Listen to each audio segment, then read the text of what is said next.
હું થઈ ગયો કંપનીમાં જવા તૈયાર. પછી કરી નાખ્યા માના દર્શન. દર્શન કરીને બૂટ પહેરીને હું થઈ ગયો કંપની બાજુ રવાના.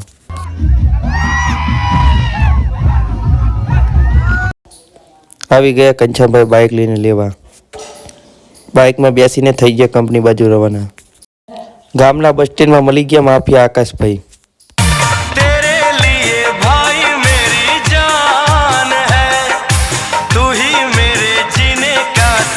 આકાશભાઈ અમને બાય બાય કહીને બસ લીધી સ્ટોપમાં.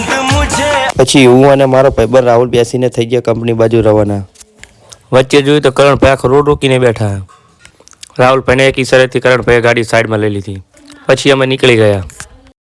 ઓહો મિત્રો, તમે જોવો તો ખરો કેવો જમાનો.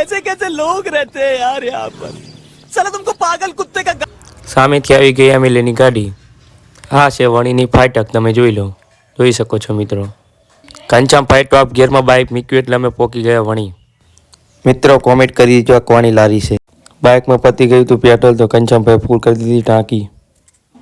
પેટ્રોલ પુરાઈને અમે થઈ ગયા કંપની બાજુ રવાના. મિસ યુ રાજેશભાઈ, તારી યાદ હંમેશા રહેશે.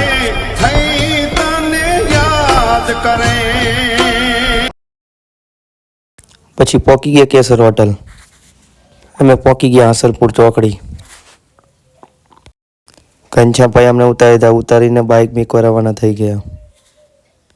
પછી હું અને મારો ભાઈબંધ પોકી ગયા આસોપાલવ ચોકડી રોજની જગ્યાએ પોકીને અમે થઈ ગયા કંપનીની બસમાં રવાના. ઓહો, આ તો હેવી ડ્રાઈવર છે. બસમાં બેસી ગયા ટ્રાફિક ફેમિલી ટોપ ગિયરમાં ગાડી.